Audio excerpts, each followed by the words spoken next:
उनको कहां का कहां पहुंचा दिया है। राम नाम तो वही है जो आप जपते हैं, वो जपते हैं। क्या कोई राम राम जपने वाला, क्या कोई श्री राम शरण का साधक वहां नहीं है? कहा हमारे गांव में तो नहीं है। गांव का अर्थ जहां जहां जमीन है वहीं वहीं 4-4, 10-10 घर बने हुए हैं, वह गांव बन गया। ऐसे ही गांव है। कहा हमारे गांव में तो राम राम जपने वाला कोई नहीं है। दूसरा गांव है पास, उसमें 2 साधक, सुना है कि उनके पास कंठी है, उन्होंने कंठी ली हुई है। दीक्षा को लोग कंठी लेना कहते हैं, माला लेनी कहते हैं। उनको बुलाओ।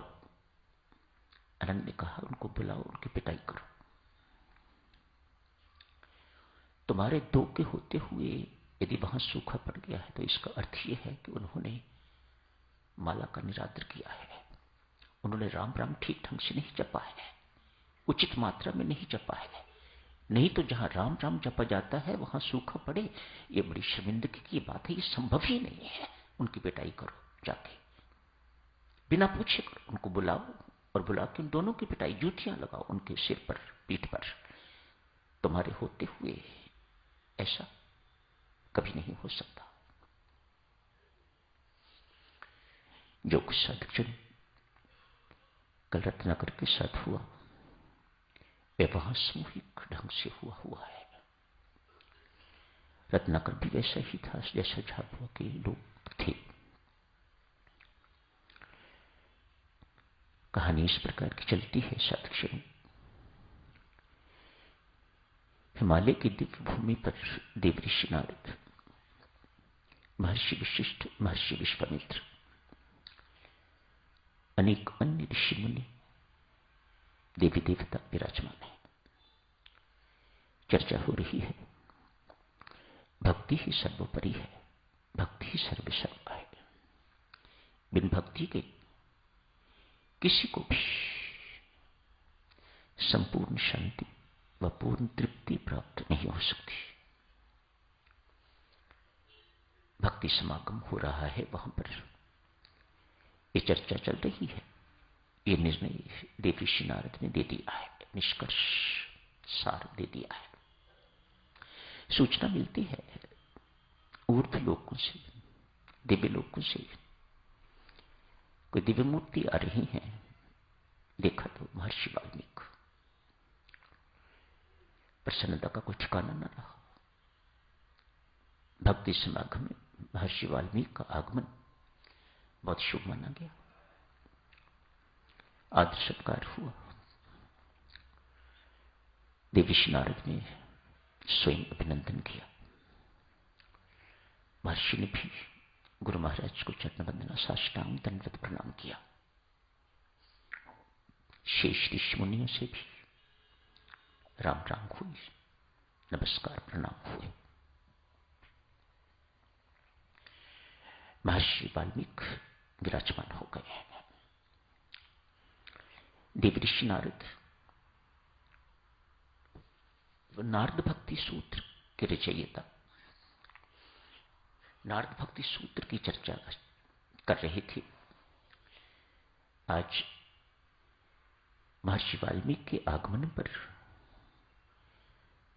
38वां एवं 39वां सूत्र की चर्चा होनी थी। शुरू किया। भक्ति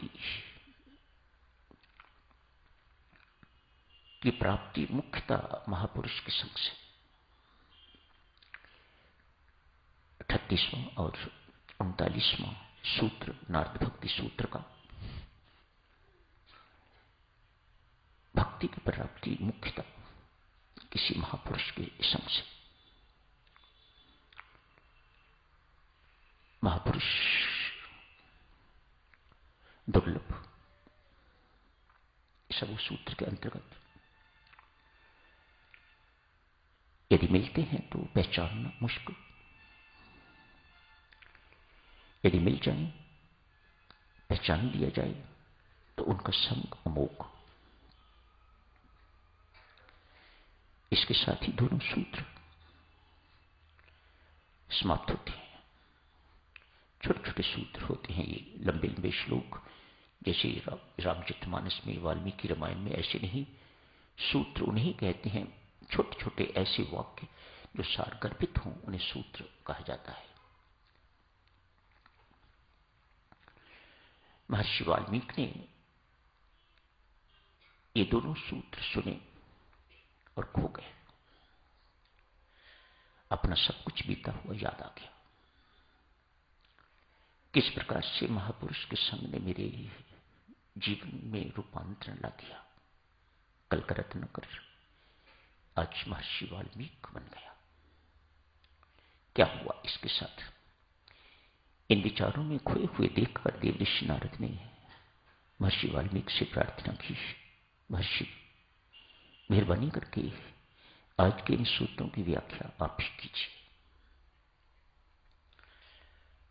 महर्षि वाल्मीकि इन दोनों सूत्रों की व्याख्या करते हैं अपने जीवन से।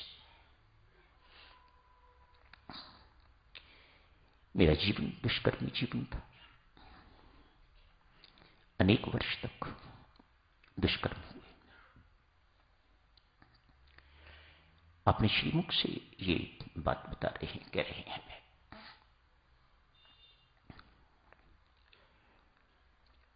न जाने कितनी माताओं को मैंने पुत्रहीन कर दिया, कितनों को विधवा बना दिया मैंने। लूट मार अनेक वर्ष तक इसी प्रकार का जीवन चलता रहा।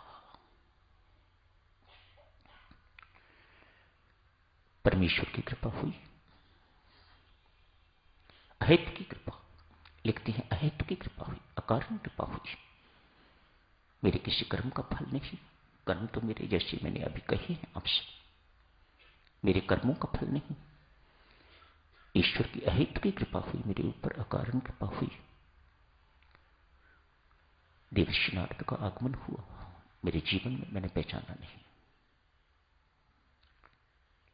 महापुरुष से के संग से भक्ति मिलती है, लेकिन महापुरुष दुर्लभ। यदि मिल जाए तो उनको पहचानना मुश्किल। वे बता रहे हैं, मिले तो, देखे तो, लेकिन मैंने इन्हें पहचाना नहीं कि ये कोई ऋषि हैं। और ऋषि कौन होते हैं, क्या होते हैं, मुझे पता नहीं था। मैंने डराया, धमकाया, उनका अपमान किया, इत्यादि इत्यादि। लूटना चाहा, लूटा भी होगा। एक अद्भुत सी बात मेरे से उन्होंने पूछी, ये सब कुछ तुम किस लिए करते हो? उन्होंने मेरी किसी बात का बुरा नहीं माना, क्रुद्ध नहीं हुए। ये सब कुछ महर्षि वाल्मीकि, देवऋषि नारद, महर्षि वशिष्ठ, महर्षि विश्वामित्र एवं अन्य ऋषि मुनियों की उपस्थिति में वर्णन कर रहे हैं। इतना सब कुछ करने के बावजूद भी देवऋषि ने कोई मुख पर उनके कोई क्रोध के चिन्ह, चिड़चिड़ेपन के चिन्ह इत्यादि आए हूं, मैंने नहीं देखे। इतना ही पूछा मेरे से, ये सब कुछ किस लिए करते हो?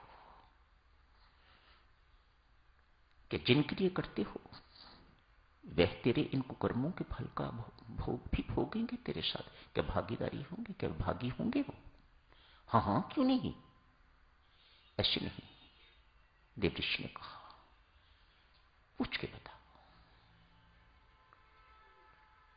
मुझे लगा ये भागना चाहता है।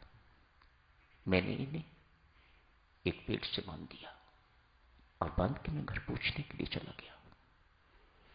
घर वालों ने जो उत्तर दिया, साधक जनों आप सब जानते हो। समय हो गया है, आगे की चर्चा फिर कभी अभी यहीं समाप्त करने की इजाजत दीजिएगा।